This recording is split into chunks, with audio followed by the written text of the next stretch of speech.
విద్యుత్ ఉద్యోగుల సమస్యలు పరిష్కరించాలని ఆంధ్రప్రదేశ్ రాష్ట్ర విద్యుత్ ఉద్యోగుల కార్మికుల ఉమ్మడి కార్యాచరణ కమిటీ ఆధ్వర్యంలో రిలే నిరాహార దీక్షలను చేపట్టారు. విద్యుత్ ఉద్యోగుల సమస్యల పరిష్కారంలో ప్రభుత్వం నిర్లక్ష్యంగా వ్యవహరిస్తోందని 5 జిల్లాల 3027 union secretary PSS Venkateswararao Jaggampeta division JAC chairman M Muralikrishna పేర్కొన్నారు. శుక్రవారం కాకినాడ విద్యుత్ కార్యాలయం కార్మికులు రిలే నిరాహార దీక్షలు చేపట్టారు. ఈ సందర్భంగా వారు మాట్లాడారు. పూర్వం నుండి అమల్లో ఉన్న వెయిటేజ్ ఫార్ములాను రద్దు చేసి అతి తక్కువ శాతం ఫిట్మెంట్ బెనిఫిట్ను పాత పద్ధతికి విరుద్ధంగా ఇంక్రిమెంట్లు మాస్టర్ స్కేల్ రూపొందించారన్నారు. ఈ పద్ధతి వల్ల ఉద్యోగులు చాలా నష్టపోయారని, పై సమస్యలన్నిటిపైన యాజమాన్యాలతో పలు దఫాలుగా చర్చించినప్పటికీ ఫలితం లేనందున కార్యాచరణ చేపట్టామని తెలిపారు.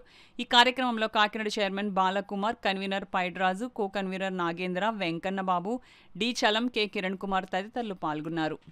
దీనికి గల కారణం అనేక సమస్యలు విద్యుత్ రంగంలో కార్మికులకి అనేక సమస్యలు పెండింగ్ ఉన్నాయి. ముఖ్యంగా మరి health cards unlimited health cards release చేయాలని, అదే రకంగా కాంట్రాక్ట్ కార్మికులు రెగ్యులర్ చేయాలని, అదేవిధంగా సీజేఎల్ఎంలకి సపరేట్గా కొత్త రెగ్యులేషన్ అన్నది కాకుండా ఓఎండ్ఎంకి సంబంధించిన పాత రెగ్యులేషన్నే వాళ్ళని కూడా విలీనం చేయాలని, ఆ రెగ్యులేషన్లో వాళ్ళకు కూడా వర్తింపు చేయాలని, విద్యుత్ కార్మికుడు ఓఎండ్ఎం స్టాఫ్లోకి వాళ్ళని కూడా విలీనం చేయాలనేసి మేజర్గా డిమాండ్ చేస్తుంది జేఏసీ. మరి అదే రకంగా డిఏస్ 4 డిఏలు పెండింగ్ ఉన్నాయి, ఆ డిఏలు కూడా పేమెంట్ చేయాలనేసి, అలాగే ఖాళీ పోస్టులు విపరీతంగా ఖాళీ పోస్టులు ఉన్నాయి విద్యుత్ రంగంలో. కార్మికుడు ఎడిషనల్ లోడ్స్తో విపరీతమైన పనిభారంతో విద్యుత్ కార్మికుడు అధికారులు కూడా నలిగిపోతున్నారు.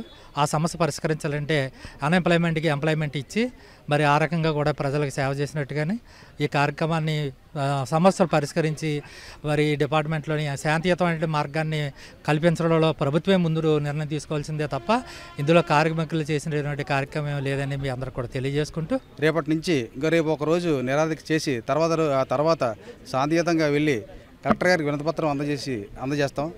తదుపరి కార్యక్రమం మా రాష్ట్ర నాయకులు ఆదేశాల అనుసారం ఇచ్చి వాళ్ళు ఏది చెప్తే అది చేయడానికి మేము సిద్ధంగా ఉన్నాం. రాబోయే కాలంలో దీన్ని తీవ్రతరం చేసి ఈ సమ్మెని తీవ్రతరం చేద్దామని మేము అందరం అనుకుంటున్నాం. కాబట్టి యాజమాన్యం వెంటనే దిగొచ్చి మా సమస్యలను పరిష్కరించాలని కోరుకుంటున్నాం.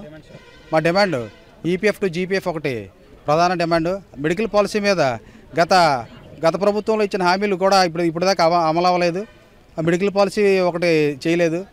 మా గ్రేడ్ 2 జేఎల్ఎంలకి కొత్త సర్వీస్ రెగ్యులేషన్ అని చెప్పి వాళ్ళని ఉద్యోగాల్లో తీసుకుని వాళ్ళకి ఎటువంటి సదుపాయాలు లేకుండా చేస్తున్నారు. వాళ్ళకి ఇప్పుడు మా విద్యుత్ శాఖలో ఉన్నటువంటి రెగ్యులేషన్తో పాటు వాళ్ళకి రెగ్యులర్ జేఎల్ఎంగా నియమించి వాళ్ళకి ఉద్యోగ భద్రత కల్పించాలని కోరుకుంటున్నాం.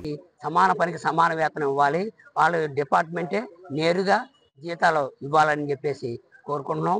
అలాగే రెగ్యులర్ ఎంప్లాయీస్కి ఈపీఎఫ్ టు జీపీఎఫ్ 2004 ఆగస్టు 2004 వరకు కూడా జీపీఎఫ్ని ఏర్పాటు చేయాలని చెప్పేసి కోరుకుంటున్నాం.